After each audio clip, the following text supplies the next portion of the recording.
जनता की आवाज उठाना पड़ा भारी। जनपद अध्यक्ष ममता तिवारी के पति कुंज बिहारी तिवारी पर लगे झूठे आरोप, कलेक्टर से की न्याय की मांग। जनता की समस्याओं के लिए आवाज उठाना और समाज सेवा करना नई गढ़ी में जनपद अध्यक्ष ममता तिवारी और उनके पति कुंज बिहारी तिवारी के लिए भारी पड़ गया। ईमानदारी और समाज के प्रति समर्पण के लिए पहचाने जाने वाले कुंज बिहारी तिवारी के खिलाफ अब झूठे आरोप लगाए जा रहे हैं। ताज़ा मामला चोरी के एक कथित मामले का है, जिसमें कुंज बिहारी तिवारी पर 50,000 की चोरी का आरोप लगाया गया है।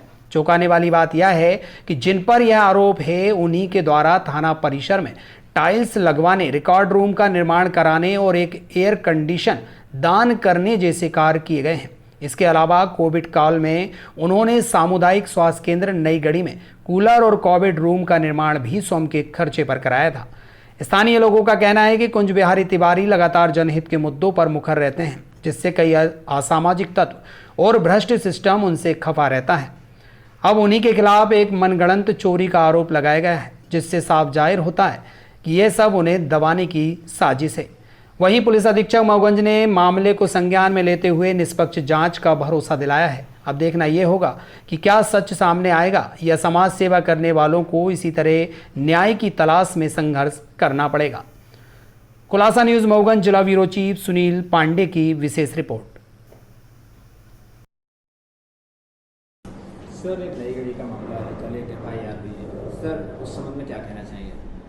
जो अभी एक मुझे ज्ञापन दिया गया है, इसमें कुंज बिहारी तिवारी के खिलाफ जो एक FIR हुई है नई गढ़ी में, उसको लेकर के तो उसमें जो तथ्य उसमें आवेदन में दिए गए हैं, ज्ञापन में दिए गए, उन तथ्यों को ध्यान में रखते हुए उनके संबंध में पूरी बारीकी से और पूरी निष्पक्षतापूर्वक और त्वरित कार्रवाई हम सुनिश्चित करेंगे और ये इंश्योर करते हैं कि किसी भी व्यक्ति को जो है वो पूरा न्याय मिले और उसमें जो भी न्याय संगत कार्रवाई होगी विधि अनुसार वो हम पूरी करेंगे। सर, वहाँ पर थाने से महज 50 मीटर की दूरी पर वो जनपद कार्यालय है और जो वहाँ पर लिपिक लेखापाल है और जो वहाँ चौकीदार है, उसने कहा सर उसमें कोई सामान नहीं था, ना कभी ताला बंद था सर, चूँकि मामला अभी विवेचनाधीन है और इन्वेस्टिगेशन चल रहा है, तो इन्वेस्टिगेशन में जो भी फैक्ट आएंगे सारे पहलुओं को उसमें देखा जाएगा, सारे पहलुओं को सुना जाएगा और सारे एविडेंस जो होते हैं घटना के संबंध में वो कलेक्ट किए जाएंगे, सारे जो संबंधित लोग हैं उनके बयान लिए जाएंगे। इस तरीके से हर पहलू पर पूरा इन्वेस्टिगेशन होगा। इन्वेस्टिगेशन में जो फाइंडिंग होगी उस फाइंडिंग के आधार पर हम अंतिम निर्णय लेंगे। सर, बिना विवेचना के चोरी जैसे मामलों में FIR दर्ज करना कितना सही है? ये तो विवेचना, यही तो विवेचना है। उसमें विवेचना इसी बात की तो करना है कि क्या तथ्य हैं, परिस्थितियाँ क्या थी, घटना की परिस्थितियाँ क्या, अपराध जो हुआ है अगर तो अपराध किस परिस्थितियों में हुआ है, उसको पूरा इसका जो पूरी निष्पक्षता और पारदर्शिता के साथ हम इसका विवेचना करवाएंगे। सर, जिन लोगों को अवैध हथियार के साथ फोटो वीडियो वायरल हो रहे हैं, जिनके ऊपर पहले से रिकवरी और FIR के जिला CO के, ये सब विवेचना की वस्तु हैं। जो भी इसमें संबंधितों को सुना जाएगा और जो भी अगर वैधानिक कार्रवाई होगी वो सब की जाएगी। साथियों, जय हिंद, जय गस्त क्रांति, वंदे मातरम। आप सबको अब तक पता चल ही गया होगा कि भगत सिंह की वो बातें जो उन्होंने कहा था कि आज़ादी तो हमें इन गोरों अंग्रेज़ों से मिल जाएगी, लेकिन क्या गारंटी है कि उनकी नाजायज़ या उनकी सोच के लोग या उनके तरह अत्याचार आज़ादी के बाद नहीं होगा। आप सबने देखा होगा कि FIR का कारण क्या है। रेस्ट हाउस की वो अयासी, जहां प्रतिदिन अराजक तत्वों, अफंगों, शराब माफियाओं का अड्डा जमता था, जिसका विरोध हमने किया। आपने देखा होगा कि उस रेस्ट हाउस में क्या क्या होता था और कलेक्टर को हमने पत्र लिखा। आपने देखा होगा कि DGP तक हमारे द्वारा कितने पत्र लिखे गए, चाहे फर्जी पेट्रोल पर शराब बना देना, चाहे अंशु द्विवेदी का रहा हो, चाहे वो जितेंद्र मिश्रा के घर की फर्जी मुकदमे की रहा हो, चाहे 181 का। इन भ्रष्टाचारी अराजक गिरोह के लोगों ने जिस तरह से अत्याचार किया, पूर्व में भी पकड़ो, आग लगाओ, गोली मारो, कट्टा, ये सब इनकी नौटंकी चलती रही। पूर्व के भी SP जो विवेक सिंह थे, उनको, जो नवनीत भसीन साहब थे, उनको ज्ञात था और इस संबंध में आपकी जनपद अध्यक्ष ने और हमारे द्वारा कई बार पत्राचार भी किए जा चुके थे। एक ऐसा तड़ीपार जिसको 2 बार जिला बदर हो चुका है।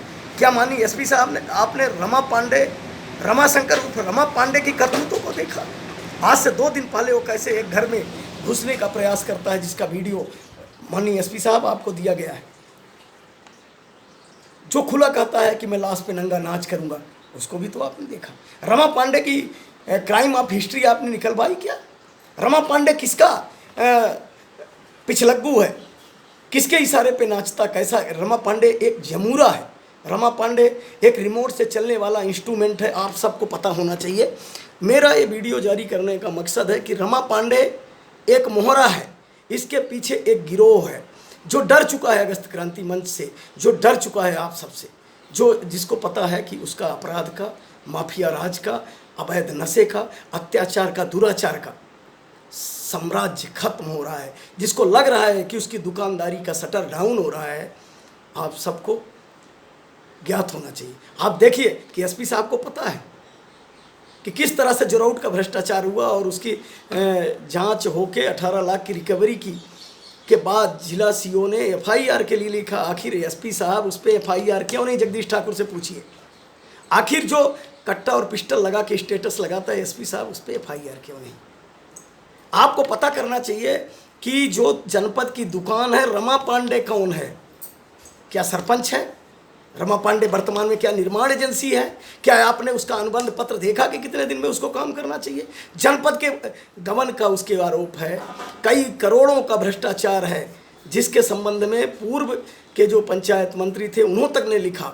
लेकिन एक संगठित संरक्षक यहाँ से और भोपाल तक जनपद क्षेत्र की जनता पानी से, वो भ्रष्टाचारी आपसे और अगस्त क्रांति से डरते हैं जिन्होंने भ्रष्टाचार किया है जल जीवन मिशन के नाम पे।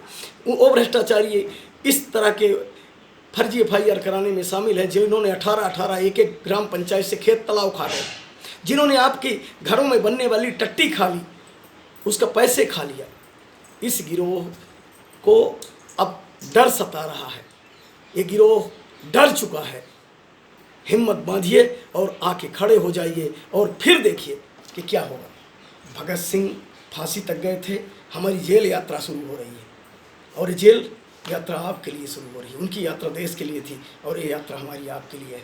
हमें आशा और विश्वास है। ये मुद्रिका कोल की हत्या का ठेका ले चुके थे, ये भ्रष्टाचार कराने का ठेका ले चुके हैं, भ्रष्टाचारियों को बचाने का ठेका ले रखे हैं। और इन्होंने देवरी के नाबालिग हत्या में जो हत्यारे शामिल हैं उनको बचाने का ठेका ले लिया। जब हत्या में प्रयुक्त या हत्या के समय उपयोग किया जाता मोबाइल बरामद हो गया, जैसा कि दो विवेचकों का कहना था कि उसमें निर्णायक जानकारी आ चुकी है, खुलासा होना है, फिर आखिर आज तक गिरफ्तारी क्यों नहीं? आप जितना कुंज बिहारी को जानते होंगे तो इस डकैत से जिसने आपके हिस्से का करोड़ों रुपए पंचायत में डकर लिया है, उसकी पुट्टी चोरी करने हम जाएंगे। ये आप तक और जन जन तक पहुंचना चाहिए। जय हिंद, जय भारत, जय साथियों, जय। अगर आप ये वीडियो YouTube पर देख रहे हैं तो हमारे चैनल को सब्सक्राइब करें और बेल आइकन को दबाना ना भूलें। अगर आप Facebook पर ये वीडियो देख रहे हैं तो हमारे पेज को लाइक करें।